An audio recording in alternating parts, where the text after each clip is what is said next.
ओम शांति। 30 जून 2023। बाबा के महावाक्य। मीठे बच्चे, इस पुरानी दुनिया, पुराने मांडवे से अब दिल हटा लो। तुम्हें बाप के पास वापस जाना है, इसलिए घर को याद करो। प्रश्न। अपनी अवस्था अच्छी बनाने के लिए किस बात का बहुत बहुत ध्यान रखना चाहिए? उत्तर, भोजन का। सेंसिबल बच्चे अपने हाथ से योग में रहकर भोजन बनाएंगे और खाएंगे। अगर कोई बाबा को याद कर प्रेम से बैठ भोजन बनाए और खाए तो अवस्था बहुत अच्छी हो सकती है। बाबा की याद में भोजन बनाएंगे तो बाबा भी वासना लेंगे। सर्विसेबल बच्चों को बहुत फुर्त बनना चाहिए। हर प्रकार की सेवा अपने हाथ से करनी है। गीत। मुझको सहारा देने वाले। ओम शांति। बच्चों प्रति बाप बैठ समझाते हैं। बच्चे जानते हैं हम आत्माएं परमपिता परमात्मा बाप से सुन रही हैं। आगे सत्संगों में तुम ऐसे नहीं समझते थे कि हम आत्माएं परमपिता परमात्मा से सुन रही हैं। यहाँ बच्चे बाप के और बाप बच्चों के सम्मुख है। बाप निराकार है और आत्मा भी निराकार है ना। कितने ढेर के ढेर बच्चे हैं, यह बाप बिगर और कोई कह ना सके। जो बाप के सम्मुख ब्राह्मण ब्राह्मणियां हैं, उनको ही बाप बैठ समझाते हैं। तुम जानते हो इस समय सब पापात्माएं हैं। यह कोई पुण्य आत्माओं की दुनिया नहीं है। पुण्य आत्माओं की दुनिया सतयुग को कहा जाता है। अभी तुम बच्चों को बेहद का बाप राजयोग सिखला रहे हैं। अब बाप कहते हैं इस पुरानी दुनिया में देह सहित जो कुछ है उनको भूलना है। उनसे वैराग्य आना चाहिए।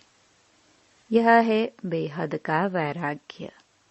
तुमको कोई जंगल में नहीं जाना है, रहना गृहस्थ व्यवहार में ही है।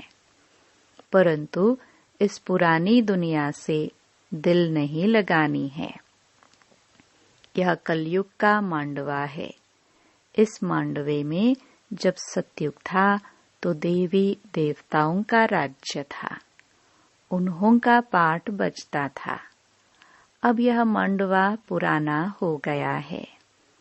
पुण्य आत्माओं की दुनिया सतयुग को कहा जाता है। अभी तुम इन आंखों से जो कुछ देखते हो वह पुरानी चीज ही है। यह 84 जन्म पूरे करने हैं तो इस पुरानी दुनिया से दिल नहीं लगानी है। दिल लगानी है नई दुनिया से। अब तो यह पुराना शरीर छोड़कर हमको वापस जाना है। खुशी रहनी चाहिए।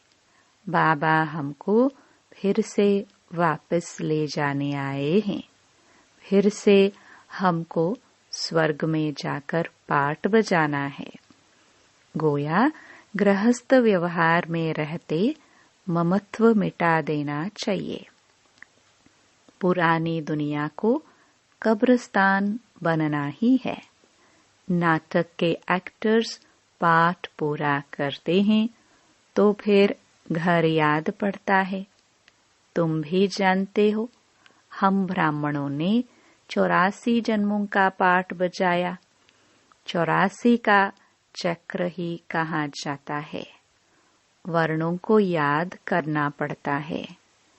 शिव बाबा बैठ फूलों को देखते हैं, इनकी आत्मा भी देखती है और फिर बाबा को भी याद करती है। बाबा ने हमको यह ज्ञान सुनाया है, वही बाप टीचर सतगुरु है। कोई शास्त्र तो हाथ में नहीं है। बच्चियां भी कहेंगी शिव बाबा ने सृष्टि चक्र की नॉलेज दी है, वह आपको सुनाते हैं, तो सतगुरु ही याद पड़ेगा। आत्माओं के रूप से बाबा भी याद आता है। सारे वर्ल्ड की हिस्ट्री ज्योग्राफी भी याद पड़ती है। यह भी जानते हो वहां हम आत्माएं नंगी रहती हैं। बाप तो सदैव अशरीरी है। अभी हमको इस शरीर द्वारा कल्प पहले मुहाफिक शिक्षा दे रहे हैं। बरोबर हम आत्मा हैं। पुण्य आत्मा पाप आत्मा कहा जाता है। पाप व पुण्य परमात्मा नहीं कहा जाता है। सन्यासियों को भी महान आत्मा कहेंगे। अगर परमात्मा सर्वव्यापी हो तो महान परमात्मा कहा जाए। ऐसे तो हो नहीं सकता कि परमात्मा बैठ यज्ञ तप आदि करे। भक्त भगवान को ढूंढते हैं। यह भी ड्रामा के अंदर भक्ति मार्ग की नोंद है। तुमको फिर से 21 जन्म सुख भोग, फिर 63 जन्म भक्ति मार्ग के अंदर चक्कर में आना है। तुम जानते हो हमारा पाठ सबसे न्यारा है। हर एक अविनाशी आत्मा को अविनाशी पाठ मिला हुआ है। शरीर तो खत्म हो जाता है। आत्मा कहती है हमने 84 का पाठ बजाया, अभी हमको पाठ पूरा करके वस्त्र छोड़ना है। इनमें ममत्व नहीं रखना है। आत्मा ही सब कुछ करती है। आत्मा पढ़ती है, कहती है हमने इतना पढ़ा है इन ऑर्गन्स द्वारा। आत्मा इनसे निकल जाती है तो शरीर को मुर्दा कहा जाता है। आत्मा कहती है मैं अमर हूँ। तुम्हारी बुद्धि में अभी रहता है। बरोबर इस बेहद के ड्रामा में हमारा 84 जन्म का पाठ है। अनेक एक्टर्स भिन्न भिन्न धर्म के हैं। भारत की बड़ी भारी महिमा है। क्रिश्चियन लोगों को भी भारत के लिए रिगार्ड है। समझते हैं भारत ही प्राचीन है। उस समय क्रिश्चियन नहीं थे, परंतु वह सिर्फ कहने मात्र कह देते हैं कि भारत प्राचीन था। जानते नहीं हैं वहां तो देवी देवताओं का राज्य था, जिनको भगवती भगवान कहते हैं। गॉड कृष्णा नहीं, लॉर्ड कृष्णा कहते हैं। श्री कृष्ण के अथवा देवताओं के बहुत पुराने ते पुराने चित्र मांगते हैं, क्योंकि फिर भी सबके बड़े हैं ना देवी देवताएं। भारत की बड़ी महिमा है। गीता में अगर नाम न बदलते तो सब जानते हैं कि हम मनुष्य आत्माओं के बाप का यह भारत खंड जन्म स्थान है। शिव के मंदिर तो जहाँ तहाँ हैं। पतित पावन बाप पतित दुनिया में ही आकर सबको पावन बनाते हैं, तो ऊंच हुआ ना। महिमा भी होती है शिवाय नमः। तुम मात पिता, हम बालक तेरे। तुम ज्ञान के सागर हो। तुम्हारी गत मत न्यारी है, तुम्हारी महिमा अपरम अपार है, परंतु फिर उनको भूल जाते हैं। इसलिए भारत की महिमा उड़ गई है।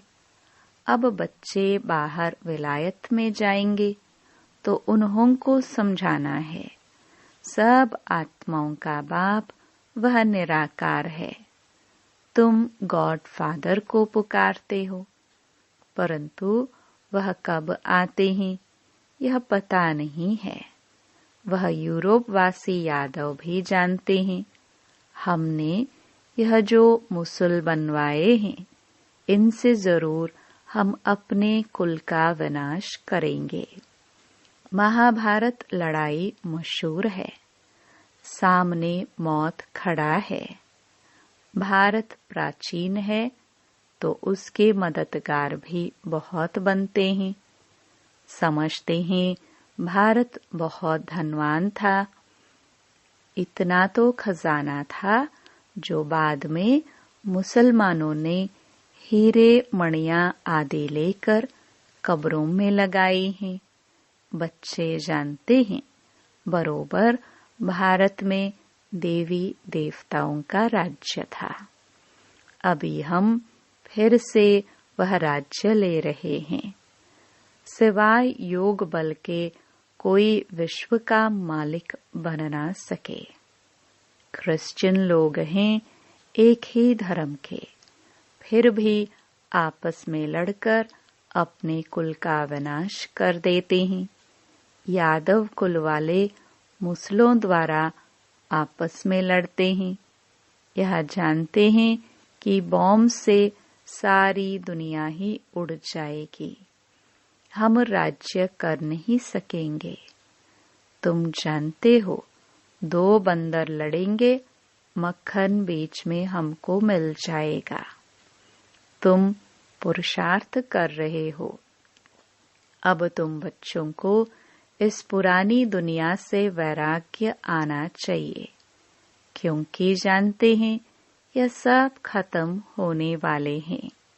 याद एक बाप को करना है। कब्रिस्तान को क्या याद करना है? कब्रिस्तान खत्म हो फिर परस्तान बनना है। नहीं तो सतयुग में इस ही भारत में हीरे जवाहरात की खानियां थी।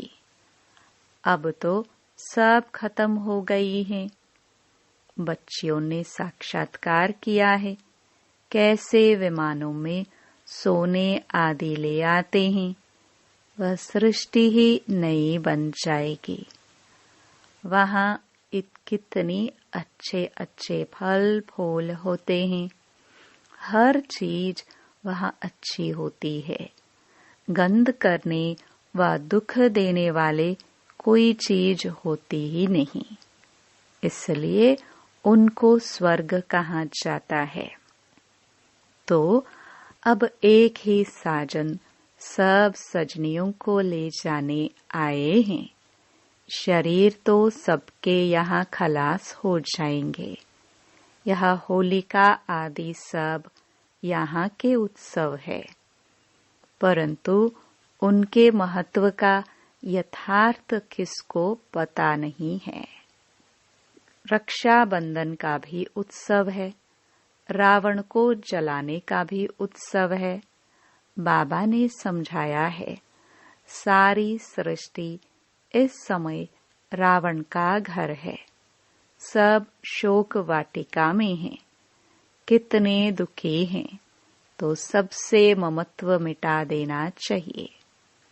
अभी हम वापस घर जा रहे हैं।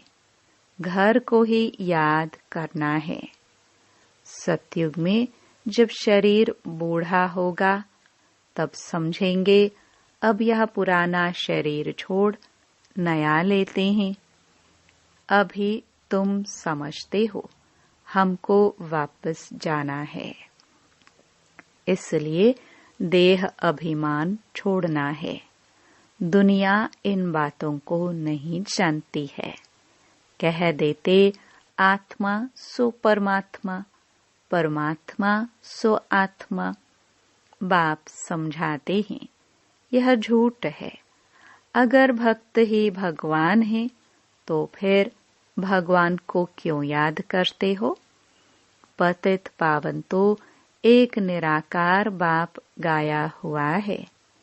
कहते हैं मुझे पतित दुनिया में ही आना पड़ता है, फिर इनको और तुम सब बच्चों को पावन बनाता हूँ। सारी दुनिया को पावन बनाकर वापस ले जाता हूँ। वहाँ परम धाम में सब आत्माएं पवित्र ही रहती हैं। फिर यहाँ सतो रजो तमो में पास कर अंत में पतित बन पड़ी हैं। यह है सबका अंतिम जन्म। लक्ष्मी नारायण भी अब अंतिम जन्म में हैं। पतित पावन एक ही बाप है। इस सृष्टि चक्र को समझना बहुत सहज है। माताएं भी इस गोले पर अच्छी रीति समझा सकती हैं। इसमें सिर्फ बुद्धि की समझ चाहिए। छत्र पर समझाना बहुत सहज है।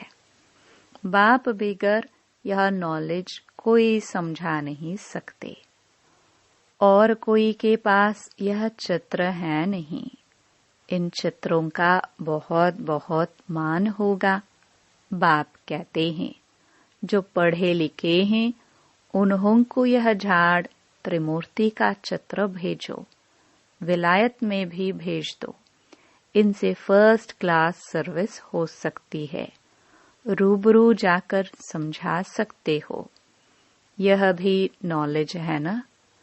कॉलेजों में यह होनी चाहिए, तो उन्हों को बेहद के हिस्ट्री ज्योग्राफी की नॉलेज मिले। जो ब्राह्मण कुल के होंगे उन्हों को तीर लग जाएगा। भिन्न भिन्न प्रकार के डायरेक्शन बाबा देते रहते हैं। बच्चों को कभी जोश आता है, फिर ठंडे सोडा वाटर हो जाते हैं। बड़ी बड़ी यूनिवर्सिटीज में यह चित्र दो। चित्र जाएंगे तब तो किसको तीर लगेगा ना। विलायत के बड़े बड़े आदमियों को फ्री दो। बेहद का बाप कहते हैं तुम फ्री दे सकते हो, परंतु ऐसे नहीं ट्राम व बस में जो मिले उनको देते रहो। लायक भी देखना है। इनमें बड़ी अच्छी नॉलेज है। बड़े बड़े दुकानों पर भी दे सकते हो। मेहनत करनी चाहिए ना। सर्विसेबल बच्चे सर्विस कर सकते हैं। हर एक की अपनी अपनी सर्विस है। माताओं को भी घर में सर्विस करनी है। चित्र उठाकर फिर प्यार से बैठ समझाओ। छोटे छोटे बच्चों को चित्र पर बताया जाता है ना। कोई 4 मास का बच्चा है, कोई 6 मास का, कोई 2 मास का। अब तुम्हारी बुद्धि में है कि 84 जन्म कैसे लेते हैं। अब ब्राह्मण बने हैं, फिर देवता बनेंगे, फिर क्षत्रिय। ऐसे ऐसे अपने से बातें करनी चाहिए। तुम पारलौकिक बाप से बातें करने वाले हो। यह है विचार सागर मंथन करना। जितनी सर्विस करेंगे उतना इजाफा मिलेगा। तुम गॉडली सर्विस पर हो। बाबा कहते हैं भल गृहस्थ व्यवहार की संभाल करो। 8 घंटा इस सर्विस में लगाओ। तुमको बेहद का खजाना मिलता है। सारा दिन बुद्धि में यह स्वदर्शन चक्र फिरना चाहिए। 84 का चक्र याद आना चाहिए। यह भूल क्यों जाते हो? जितना सिमरन करेंगे उतना बाप के गले का हार बनेंगे, फिर विष्णु के गले का हार बनेंगे। घड़ी घड़ी बच्चों को समझाया जाता है। यहाँ धारणा अच्छी होगी, क्योंकि यहाँ कोई मित्र संबंधी आदि तो है नहीं। सर्विसेबल वह जो सारा दिन सर्विस में लगा रहे, बाबा की मुरली सुने, रिपीट करे, नोट करे। टीचर समझते हैं हमारे स्कूल से बहुत पास हो निकले तो गवर्नमेंट इजाफा देगी। तुम ब्राह्मणों को भी ऐसा रहना चाहिए। हम झुंड का झुंड अच्छा तैयार कर बाबा के पास ले जाए, इसको कहेंगे सेंसिबल। अगर कोई मेहनत नहीं करते तो रिपोर्ट आती है, आराम तो हराम है। टीचर ऐसा फुर्त होना चाहिए जो 10 सेंटर संभाले, इधर उधर भागता रहे। 5-6 घंटा नींद काफी है, बाकी मेहनत करनी चाहिए। अच्छे सेंसिबल बच्चे कोशिश कर भोजन भी अपने हाथ से बनाएंगे। बाबा को याद कर प्रेम से बैठ भोजन बनाए और खाए तो अवस्था बहुत अच्छी रहेगी। बाबा भी चाहते हैं अपने हाथ से बनावे। बाबा को याद कर बनाएंगे तो बाबा को भी वासना मिलेगी। बाबा की याद से बहुत अच्छी उन्नति होगी। स्वदर्शन चक्र फिराते रहो। अच्छा, मीठे मीठे सिखिलदे बच्चों प्रति माता पिता बाप दादा का याद प्यार और गुड मॉर्निंग। रूहानी बाप की रूहानी बच्चों को नमस्ते। धारणा के लिए मुख्य सार। पहला, अपने आप से व पारलौकिक बाप से बातें कर विचार सागर मंथन में बुद्धि को बिजी रखना है। स्वदर्शन चक्रधारी बनना है। दूसरा, अभी हम वापस घर जा रहे हैं। यह शोक वाटिका है, इससे ममत्व मिटा देना है। नई दुनिया से अपनी दिल लगानी है। वरदान। दिलाराम बाप की याद द्वारा तीनों कालों को अच्छा बनाने वाले इच्छा मुक्त भव। जिन बच्चों के दिल में एक दिलाराम बाप की याद है, वह सदा वाह वाह के गीत गाते रहते हैं। उनके मन से स्वप्न में भी हाय शब्द नहीं निकल सकता, क्योंकि जो हुआ वह भी वाह, जो हो रहा है वह भी वाह, और जो होना है वह भी वाह। तीनों ही काल वाह वाह है, अर्थात अच्छे ते अच्छा है। जहाँ सब अच्छा है वहाँ कोई इच्छा उत्पन्न नहीं हो सकती, क्योंकि अच्छा तब कहेंगे जब सब प्राप्तियां हैं। प्राप्ति संपन्न बनना ही इच्छा मुक्त बनना है। स्लोगन। संस्कारों को ऐसा शीतल बना लो जो जोश व रोब के संस्कार इमर्ज ही न हो। ओम शांति।